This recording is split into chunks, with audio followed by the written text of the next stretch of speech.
Hello everyone, welcome back to Into Sports. I'm your host Evan, and today I want to talk about the Tampa Bay Buccaneers.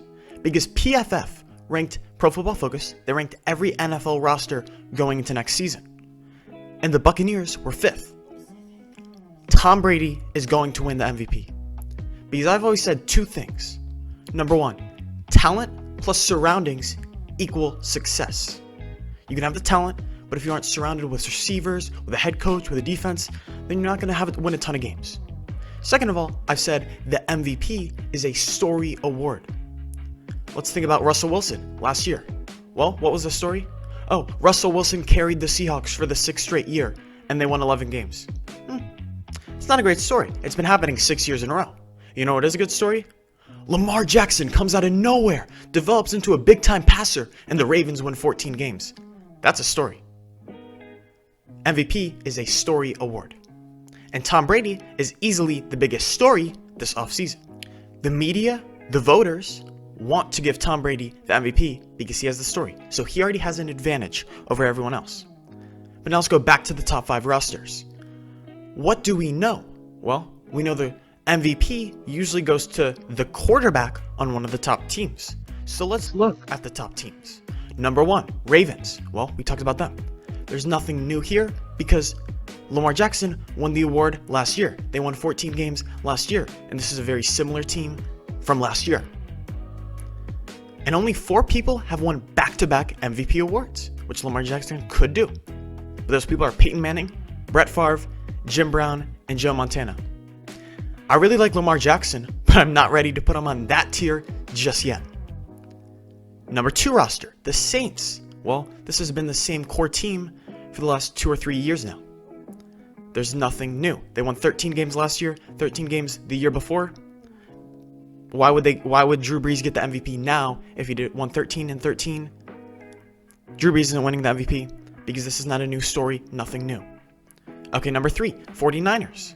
Well, Jimmy G, first of all, ain't winning the MVP.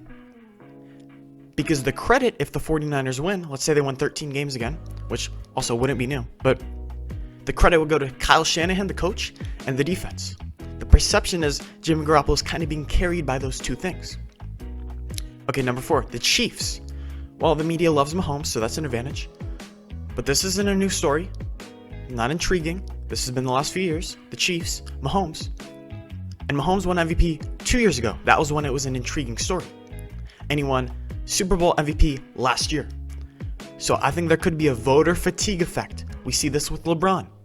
LeBron will win the MVP every year, but there's voter fatigue. We don't want the same MVP 5 years in a row. It's not new. It's not different. Media wants new, wants different. And number 5. Oh, that takes us to the Buccaneers. Tom Brady's team. They have the number 1 story this offseason. And you know why?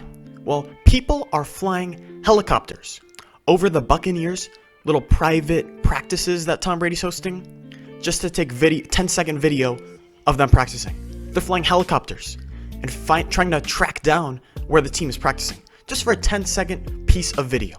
That's how big of a story this is this offseason. So Tom Brady has the story. He's going to have the team success / the winning, number 5 in PFF rosters. And Tom Brady also has the surrounding talent because, as we know, talent plus surroundings equals success. Tom Brady's surroundings with the 5th best roster are going to be good. Because here's why. When Mahomes won the award 2 years ago, he had Tyreek Hill, Sammy Watkins, Travis Kelce, Andy Reid, Kareem Hunt for most of the year. Now Brady has Chris Godwin, Mike Evans, 3 good tight ends, a great offensive-minded head coach, Bruce Arians. So when Mahomes won, he had 2 elite wide receivers, the best tight end, and a great offensive coach. And now Brady has 2 elite wide receivers, the best tight end core, and a great offensive coach, Bruce Arians. Sounds very similar to me. The surroundings are setting up Brady to have an MVP type year. Because even if Brady isn't a great quarterback, which I don't think he actually will be, I'm not finished my quarterback rankings, but I'll be in that 17, 16, 18 type area. He's going to look great because of the surroundings. I know that. Because you can look like an elite quarterback, even if you aren't an elite quarterback. And I think at age 43, he's not an elite quarterback anymore. Well, ask Jared Goff, because he's a guy that looked like an elite quarterback when the Rams went to the Super Bowl. But really, we saw he's not an elite quarterback. He was elite when he looked elite when the surroundings were great. Jared Goff himself, not an elite quarterback. Tom Brady is going to get the credit because people think he's the GOAT and that people think that he can save everything around him. So when the team has success, they're going to be like, oh, well, Brady's the new piece. He was the whole reason they won. Because last year, they had Jameis Winston, who's now a backup, who's maybe, the 25th, 26th best quarterback in the league. Maybe 30, around there. But he threw 5,000 yards.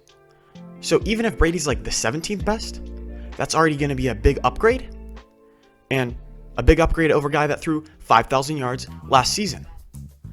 And of course, Tom Brady has a story. He's a 43-year-old quarterback. Is he washed? Is he not? We don't know. Was the success in New England because of Belichick? Was it because of Brady? That's what we're trying to figure out. He's on a new team, and Tom Brady will win the MVP in 2020. Thank you for listening to the Into Sports podcast. Click here to subscribe, and here for a video I know you'll like.